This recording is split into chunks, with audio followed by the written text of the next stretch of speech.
42 लाख रुपए का कर्ज। यह वह रकम थी जो मुझ पर बकाया थी जब मेरी उम्र सिर्फ 27 साल थी। बैंक वाले घर आते थे। रिश्तेदारों ने फोन उठाना बंद कर दिया था। मैं रात को सो नहीं पाता था क्योंकि हर बंद आंख के साथ सिर्फ एक नंबर दिखता था, 4200। लोग कहते थे यह आदमी अब कभी उठ नहीं पाएगा। लेकिन आज वही आदमी करोड़ों का मालिक है।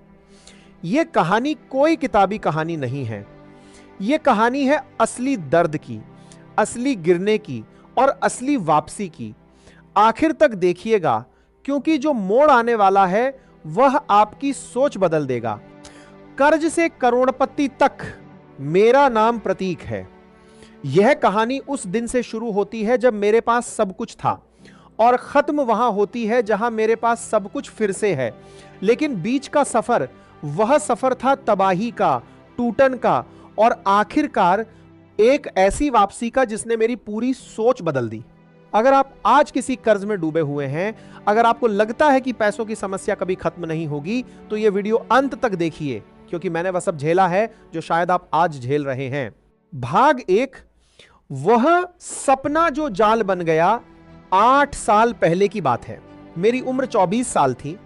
मैंने अपने पिता की एक छोटी सी हार्डवेयर की दुकान से अलग होकर अपना खुद का बिजनेस शुरू करने का सपना देखा, एक कंस्ट्रक्शन मटेरियल सप्लाई कंपनी। शुरुआत बहुत अच्छी रही। पहले साल में ही मुझे कुछ अच्छे कॉन्ट्रैक्ट मिले।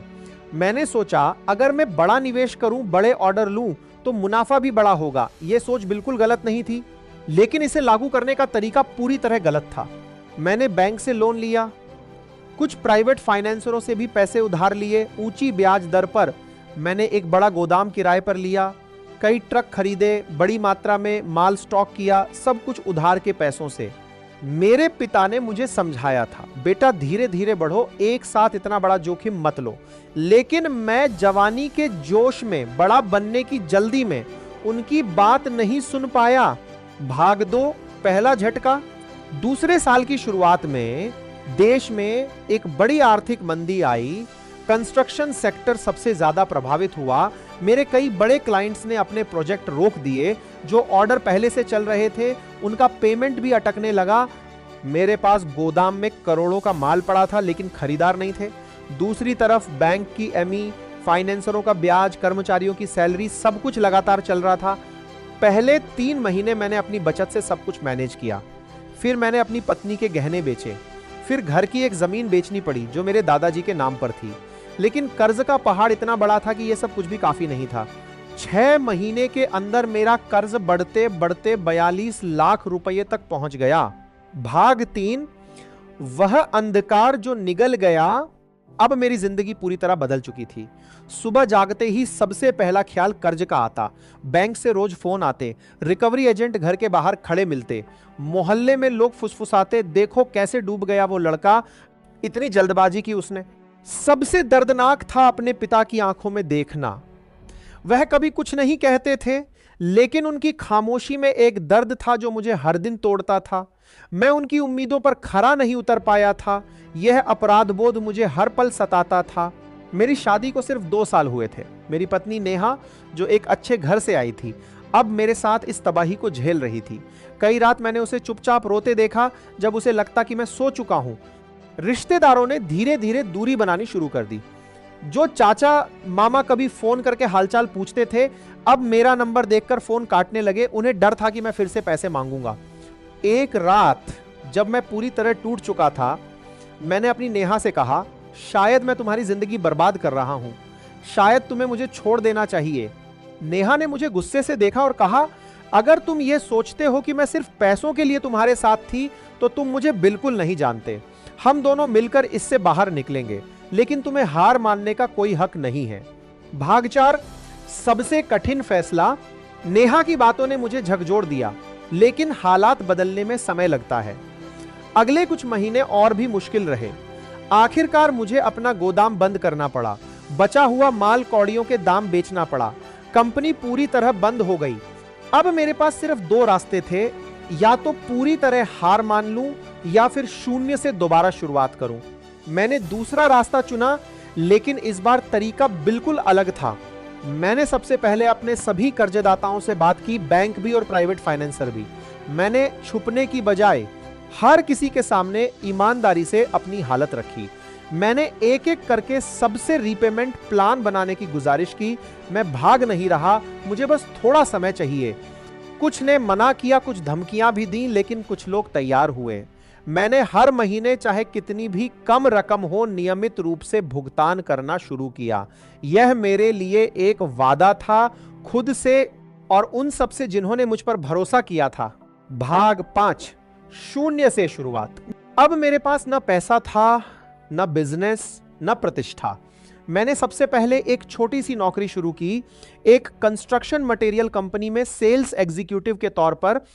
वही इंडस्ट्री जिसमें मैं कभी मालिक हुआ करता था। मासिक सैलरी सिर्फ 15,000 रुपए थी।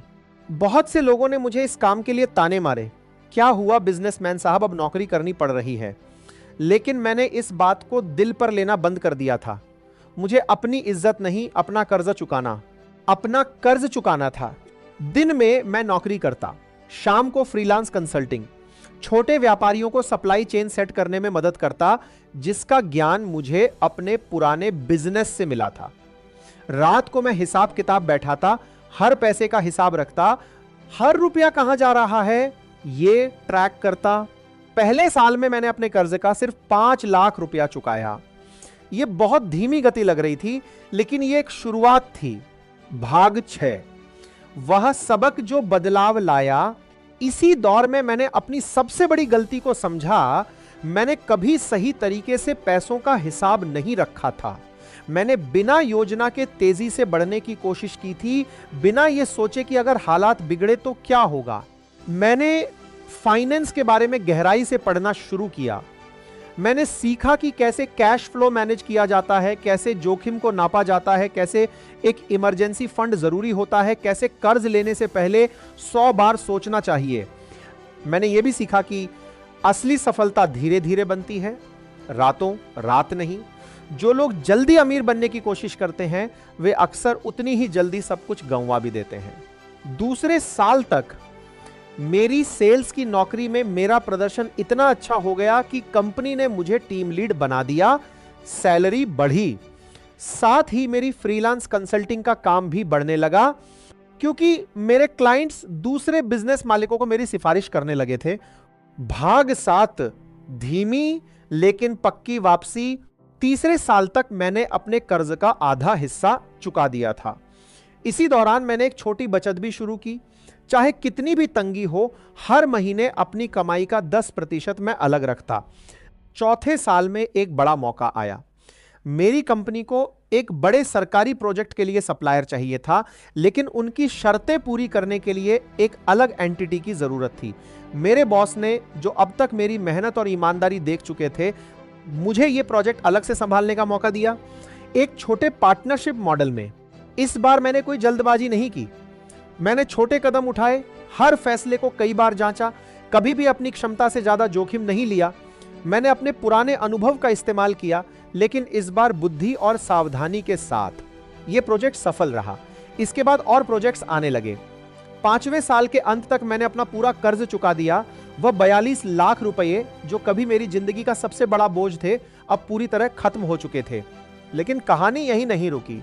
कर्ज चुकाने के बाद मैंने अपनी बचत और अनुभव के साथ फिर से अपना बिजनेस शुरू करने का फैसला किया, लेकिन इस बार पूरी तरह अलग तरीके से। मैंने छोटे स्तर से शुरुआत की, बिना किसी बड़े लोन के, अपनी बचत के साथ। मैंने सीखा हुआ हर सबक इस बार लागू किया। सावधानी से बढ़ना, हमेशा एक इमरजेंसी फंड रखना, कभी भी अपनी क्षमता से ज्यादा जोखिम न लेना। इस बार बिजनेस धीरे धीरे लेकिन मजबूती से बढ़ा। कोई शॉर्टकट नहीं, कोई जल्दबाजी नहीं। 3 साल के अंदर मेरी कंपनी न सिर्फ स्थिर हुई, बल्कि तेजी से मुनाफा कमाने लगी। मैंने अपने पुराने क्लाइंट से दोबारा संपर्क किया, नए रिश्ते बनाए, अपनी प्रतिष्ठा को फिर से खड़ा किया। आज 8 साल बाद जब मैं अपनी कंपनी की बैलेंस शीट देखता हूं, तो मेरी नेटवर्थ 1 करोड़ रुपए से भी ज्यादा है। वो इंसान जो कभी 42 लाख के कर्ज में डूबा हुआ था, जिसे लोग डूबा हुआ आदमी कहते थे, आज करोड़ों का मालिक है। लेकिन सबसे बड़ी बात यह नहीं है, सबसे बड़ी बात यह है कि आज जब मेरे पिता मुझे देखते हैं तो उनकी आंखों में वो पुराना गर्व वापस आ चुका है। जब नेहा मेरे साथ खड़ी होती है तो वो जानती है कि उसने जिस इंसान पर भरोसा किया था वो भरोसा गलत नहीं था। भाग 8, सबसे बड़ी सीख। जब लोग मुझसे पूछते हैं कि इतने बड़े कर्ज से उबरने का राज्य क्या है, तो मैं हमेशा एक ही बात कहता हूं, राज्य कोई जादू नहीं है। राज्य है ईमानदारी, धैर्य और हर दिन थोड़ा थोड़ा आगे बढ़ने की आदत। मैंने सीखा कि भागना कभी हल नहीं होता। जब मैंने अपने कर्जदाताओं से छुपने की बजाय उनके सामने ईमानदारी से बात की, तभी असली समाधान शुरू हुआ। बड़ा सपना गलत नहीं, लेकिन जल्दबाजी खतरनाक है। सपने देखना बुरा नहीं, लेकिन उन्हें बिना योजना के, बिना सुरक्षा जाल के आगे बढ़ाना खतरनाक है। रिश्ते ही असली दौलत होते हैं। जब पैसा नहीं था तब नेहा और मेरे पिता का साथ ही वह ताकत थी जिसने मुझे टूटने से बचाया। छोटी शुरुआत से डरना नहीं चाहिए। 15,000 की नौकरी से शुरू करना शर्म की बात नहीं थी, यह जरूरी कदम था। हर गिरावट एक नई सीख लेकर आती है, अगर आप उसे सही नजरिए से देखें। भाग 9, आज और आगे। आज मैं अपनी कंपनी में उन युवाओं को नौकरी देता हूं जो कभी मेरी तरह संघर्ष कर रहे होते हैं। मैं उन्हें सिर्फ नौकरी नहीं देता, बल्कि वह सबक भी सिखाता हूं जो मैंने अपने सबसे कठिन दिनों में सीखे। मैं आज भी हर महीने अपनी कमाई का एक हिस्सा बचाता हूं, चाहे कितना भी मुनाफा क्यों ना हो। मैं आज भी हर बड़े फैसले से पहले कई बार सोचता हूं। वह कर्ज का दौर मुझे कभी नहीं भूलता और मैं चाहता भी नहीं कि भूलूं, क्योंकि वही मुझे जमीन से जोड़े रखता है। भाग 10, सबसे बड़ी बात। अगर आज आप भी किसी कर्ज के बोझ तले दबे हुए हैं, अगर आपको लगता है कि यह अंधेरा कभी खत्म नहीं होगा, तो याद रखिए, मैं भी वहीं था जहां आज आप हैं। 42 लाख का कर्ज, टूटे हुए रिश्ते, खोई हुई इज्जत, सब कुछ मैंने झेला है। लेकिन आज मैं यहां खड़ा हूं यह बताने के लिए कि कोई भी गड्ढा इतना गहरा नहीं होता कि उससे बाहर ना निकला जा सके। बस जरूरत होती है धैर्य की, ईमानदारी की और हार ना मानने के जज्बे की। आपका आज का संघर्ष आपकी कल की सबसे बड़ी कहानी बन सकता है। बस हार मत मानिए। अगर यह कहानी आपको छू गई हो, अगर इसने आपको यह उम्मीद दी हो कि हर अंधेरे के बाद रोशनी जरूर आती है, तो इस वीडियो को लाइक जरूर करें। कमेंट में बताइए, क्या आपने भी कभी ऐसा मुश्किल दौर देखा है जहां से वापसी नामुमकिन लगती थी? और अगर आप ऐसी ही सच्ची, दमदार, जिंदगी बदलने वाली कहानियां देखना चाहते हैं तो चैनल को अभी सब्सक्राइब करें और बेल आइकॉन दबाना बिल्कुल मत भूलिए, ताकि अगली पावरफुल कहानी सबसे पहले आप तक पहुंचे। क्योंकि याद रखिए, कर्ज खत्म हो सकता है, गरीबी खत्म हो सकती है, लेकिन हिम्मत कभी खत्म नहीं होनी चाहिए। मिलते हैं अगली कहानी में, तब तक के लिए डटे रहिए, लड़ते रहिए।